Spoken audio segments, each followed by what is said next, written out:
बिस्मिल्लाहिर्रहमानिर्रहीम अस्सलाम वालेकुम।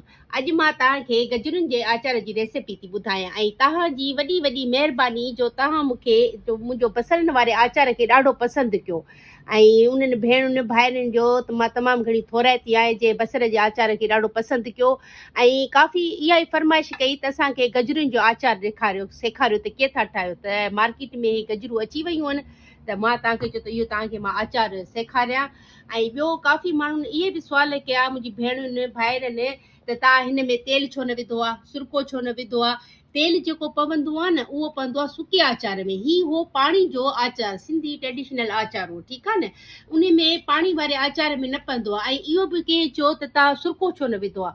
तव्हांजी मर्ज़ी आहे विझो। जिन शयुनि जी ज़रूरत आहे गजरुनि जे आचार में उहे ही शयूं आहिनि। हीअ गजरूं ऐं ही आहे हल्दी हेड, हीअ न ॻाढ़ा मिर्च, ठीकु आहे। ऐं ही आहे लूणु ऐं हे आहे अहर, मेन शइ अहर।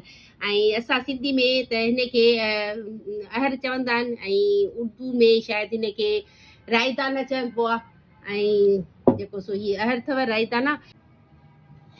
ऐं हिन में गजरुनि सां गॾु गोभी बि पवंदी आहे, गोगड़ू बि पवंदा आहिनि, सावा मिर्च बि पवंदा आहिनि ऐं साई थूम।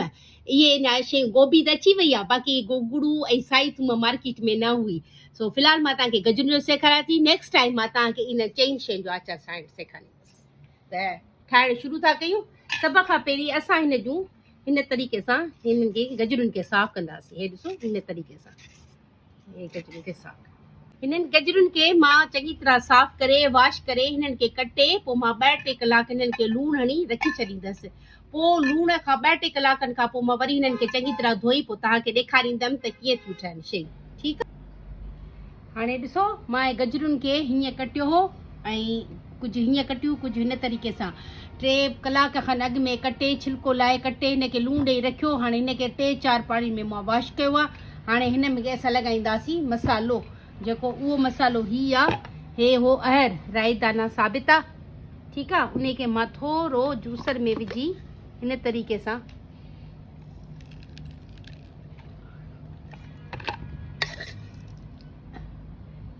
सां थोरो हल्को पीओ आहे। उन खां पोइ मां विझंदसि हिन में पीठल ॻाढ़ा मिर्च, तक़रीबन 2 चमचा। तव्हां जेतिरा खाईंदा हुजो ओतिरा विझोसि। उन खां पोइ अची वियो लूणु, या लूणु फ़िलहालु 2 चमचा विझांसि थी, ठीकु आहे। हे अची वई हेड,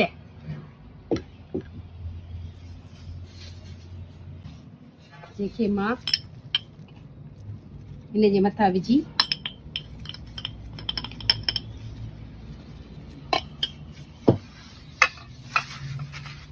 पहिरीं हेड ऐं गजरूं पाण में मिक्स कंदसि, ठीकु आहे।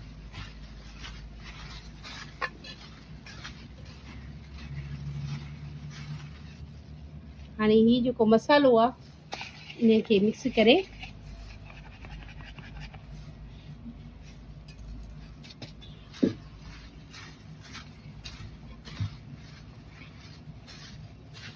ये मां खई आहे बरनी। हाणे हिन बरनी में हाणे 2 या 3 चमचा सुरके जा विझंदसि, ठीकु आहे।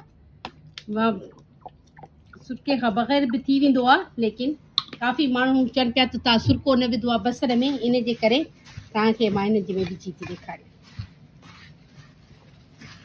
इहे सभु शयूं पाण में मिक्स थी वियूं। जेकी बरनी खणो त पाणी वग़ैरह जो बूंद बि न हुजेसि। बिस्मिल्लाहिर्रहमानिर्रहीम। हाणे मां हे हिन में लाहींदसि। हिनखे 3 ॾींहं मां हिन जो कपिड़े सां मुंहुं ॿधी उस ते रखंदमि। पोइ 3 ॾींहंनि खां पोइ मां तव्हांखे ॾेखारींदसि हिन जो असुलु शक्ल।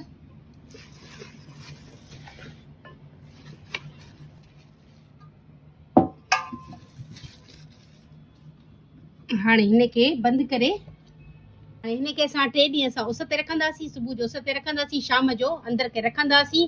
3 ॾींहं ते मां तव्हांखे ॾेखारींदमि। 3 ॾींहं ते हिन जो फाइनल लुक ॾिसिजो। पोइ हिन में मां पाणी विझंदमि। पोइ त हिन जो फाइनल लुक ॾिसिजो। अस्सलाम वालेकुम। जीअं त गजरुनि जो आचार 3 ॾींहं पहिरीं मां तव्हांखे रेसिपी ॾेखारी, अॼु हुनजो फाइनल लुक ॾिसो। 3 ॾींहं मूं हुनखे उस ते रखियो, राति जो अंदरि कंदी हुअमि, सुबुह जो उस ॾेखारींदी हुअमि। हाणे हिन में असां विझंदासीं पाणी, बसि इहो आख़िरी लास्ट मरहलो आहे। पोइ उन खां पोइ आचार असांजो रेडी आहे। त अचो त तव्हांखे मां ॾेखारियां थी आचार जो लुक। हे ॾिसो माशाल्लाह मुंहिंजो आचार ॾिसो। हाणे हिन में मां पाणी विझंदसि। ही पाणी आहे बिल्कुलु नीम गरम आहे। हे ॾिसो, मतिलबु तव्हां सोचो त भई प्लास्टिक जी बरनी आहे ऐं उन में गरम पाणी तेज़ विधो आहे, बिल्कुलु बिल्कुलु सफ़ा माना नॉर्मल आहे। हाणे हिन में पाणी मां विझंदसि। बिस्मिल्लाह रहमान रहीम। हे पाणी अची वियो। इन खां पोइ असां हिनखे हे ॾिसो घुमाईंदासीं। इन स्टेज ते तव्हां हिन जो लूणु ऐं मिर्च चेक कजो। गजरूं बिल्कुलु ॻरी वियूं आहिनि।